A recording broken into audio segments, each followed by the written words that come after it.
नमस्ते साथियों, आपका स्वागत है हमारे education platform the classmate Gurukul पर। तो आज हम बात करेंगे क्लाउड सीडिंग के बारे में। तो चलिए हम देखते हैं क्या-क्या रहने वाला है इस वीडियो में। इसका इंडेक्स देख लेते हैं। इसमें हम 7 टॉपिक्स पे बात करेंगे जो दिए गए हैं। तो सबसे पहले देखते हैं क्या है क्लाउड सीडिंग। तो क्लाउड सीडिंग क्या है इसके बारे में देख लेते हैं। क्लाउड सीडिंग एक कृत्रिम वर्षा तकनीक है। कृत्रिम वर्षा यानी मानव द्वारा की जाने वाली वर्षा। इसका प्रारंभ 1946 में अमेरिका में विंसेंट सॉवर्ट ने जनरल इलेक्ट्रिक लैब में किया था।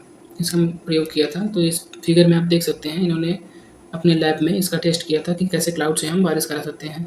और भारत में इसकी शुरुआत 1950 के दशक में हुई और सर्वप्रथम महाराष्ट्र और कर्नाटक में इसका प्रयोग किया गया था। तो चलिए आगे देखते हैं कैसे की जाती है। तो चलिए देखते हैं कैसे ये प्रक्रिया कैसे होती है क्लाउड सीडिंग की। तो सबसे पहले हम जो मौसम विभाग से पता कर लेते हैं कि बादल कैसा है, बारिश वाला है या नहीं है, या बादल में नमी है या नहीं। उसके बाद हम फिर वायुयान या रॉकेट या अन्य साधनों की मदद से बादल में या बादल के अंदर रसायनों जैसे सिल्वर आयोडाइड, पोटेशियम आयोडाइड या ड्राई आइस का छिड़काव करते हैं, इस पिक्चर की तरह जैसे इसमें किया गया है। उसके बाद जो जल के या जलवाष्प के जो कण हैं वो संघनित होकर वर्षा उत्पन्न कर देते हैं। तो यही छोटी-सी प्रक्रिया है जिसके माध्यम से कृत्रिम वर्षा कराई जाती है। आगे चलिए देखते हैं इसका मुख्य उद्देश्य क्या होता है। उसका उद्देश्य होता है सूखा प्रभावित क्षेत्रों में कृत्रिम वर्षा द्वारा राहत मिल जाती है। जैसे कहीं सूखा पड़ा है, बादल है, फिर भी बारिश नहीं हो रही है, तो उसका प्रयोग कर लेते हैं। उससे पानी और सिंचाई योग्य जल स्रोत बढ़ जाता है। और जो मुख्यतः इसका प्रयोग अब हो रहा है वो हो रहा है वायु प्रदूषण कम करने के लिए इसका ज़्यादातर यूज हो रहा है।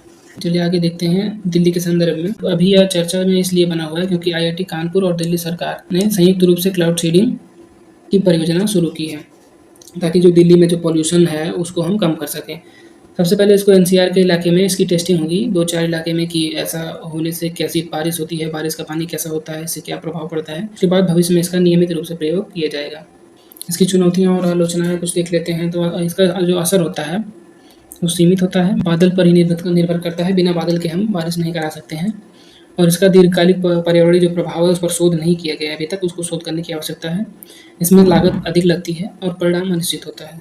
इसके कुछ कानूनी और नैतिक पक्ष भी हैं। क्या किसी क्षेत्र में बारिश कराने से दूसरे क्षेत्र प्रभावित हो सकते हैं, इस पर भी हमें चर्चा करने की आवश्यकता है। आगे देखते हैं, इससे कुछ संभावित प्रश्न दिए गए हैं, आप इसको पढ़ सकते हैं, इसके आंसर भी दिए गए हैं। ये पीटी के लिए है। और अब आगे हम देखते हैं यूपीएससी का मेंस जो है संभावित प्रश्न जीएस पेपर 1 पेपर 3 से संबंधित है। तो इसमें क्वेश्चंस पूछ सकते हैं क्योंकि ये अभी हाल ही में बहुत चर्चित है और एक नया टर्म है। तो इसको साइंस एंड टेक में या भूगोल से जोड़कर आप इसको देख सकते हैं। तो आप इन जो दिए गए जो 4-5 मॉडल क्वेश्चंस हैं इन पर आप आराम से इनको पढ़ के प्रैक्टिस कर सकते हैं 150 से 250 वर्ड में इनको लिख कर। तो चलिए मिलते हैं नेक्स्ट क्लास में।